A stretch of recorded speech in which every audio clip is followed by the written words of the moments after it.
কথা দি কথা ৰাখিলে মুখ্যমন্ত্ৰীয়ে 8 ছেপ্টেম্বৰত নিমাতীঘাটত সংঘটিত নাও দুৰ্ঘটনাত নিহতৰ আত্মীয়ই পালে চৰকাৰী চাকৰি লখিমপুৰৰ নাওবৈচাৰ প্ৰয়াত ইন্দ্ৰেশ্বৰ বৰাৰ পত্নীক শিক্ষা বিভাগত আৰু প্ৰয়াত প্ৰবক্তা পৰিমিতা দাসৰ ভগ্নীক SCERTৰ প্ৰবক্তাৰ পদত নিযুক্তি দিলে চৰকাৰে শুক্ৰবাৰে নিশা অনুষ্ঠিত কেবিনেটে দিলে এই অনুমোদন তিনিগৰাকী ব্যক্তি উক্ত নাও দুৰ্ঘটনাত মৃত্যু হৈছিল তাৰে এগৰাকী হৈছে নাওবৈচা সমষ্টিৰ ইন্দ্ৰেশ্বৰ বৰা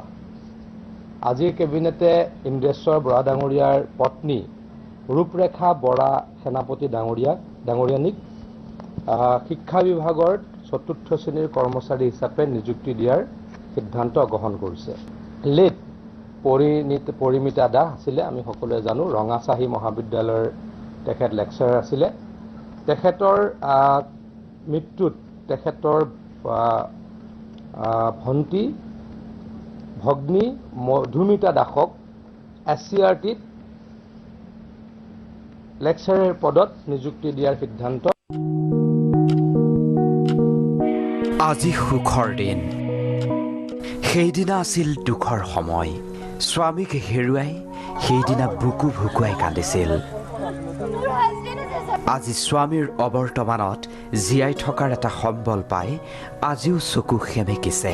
বৰকৈ মনত পৰিছে স্বামীলৈ এওঁ মাজুলীৰ ফেৰী দুৰ্ঘটনাত নিহত লখিমপুৰৰ পহুমৰা মাধৱপুৰৰ গাঁৱৰ ইন্দ্ৰেশ্বৰ বৰাৰ পত্নী ৰূপৰেখা বৰা নাও দুৰ্ঘটনাত নিহত ইন্দ্ৰেশ্বৰ বৰাৰ পত্নীলৈ চৰকাৰী চাকৰি শিক্ষা বিভাগৰ ৪ৰ্থ বৰ্গৰ পদত নিযুক্তি পাব ৰূপৰেখা বৰাই কথা দি কথা ৰাখিলে মুখ্যমন্ত্ৰীয়ে ৰাজ্যিক কেবিনেটে অনুমোদন দিলে এই নিযুক্তিত মুখ্যমন্ত্ৰী মহোদয়ক শতকোটি প্ৰণাম জনাইছোঁ আৰু তেওঁ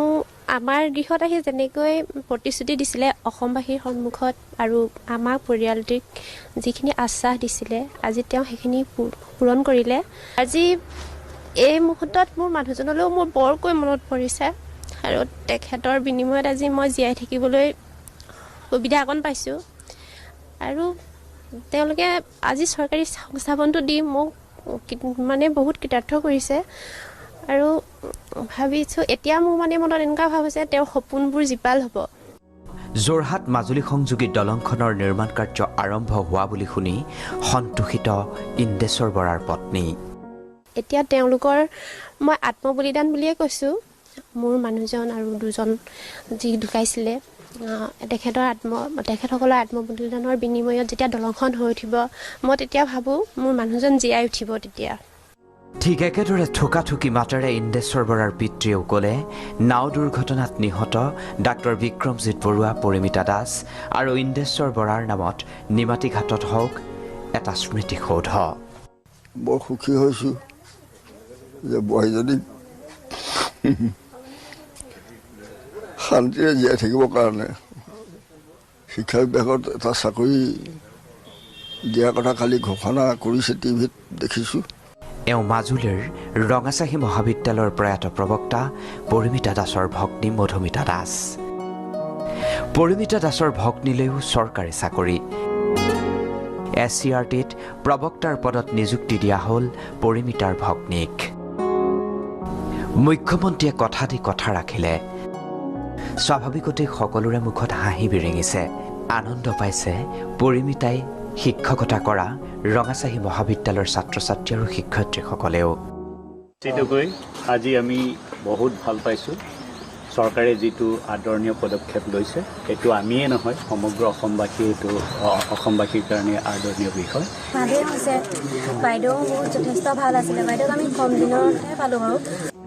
পৰিমিতাৰ নামত ৰঙাচাহী মহাবিদ্যালয়ত হ'ব এটা প্ৰেক্ষাগৃহ চৰকাৰক ধন্যবাদ জনালে মহাবিদ্যালয়খনৰ অধ্যক্ষ আৰু প্ৰবক্তাসকলে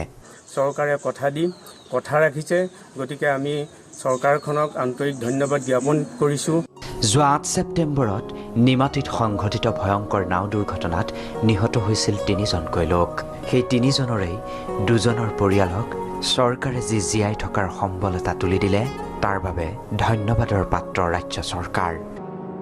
লখিমপুৰৰ পৰা কেমেৰা পাৰ্চন ৰূপমৰ সৈতে কৰোনা কৃষ্ণনাথ মাজুলীৰ পৰা হিতেশ কুমাৰ দলৰ সহযোগত ব্যুৰো ৰিপৰ্ট DY365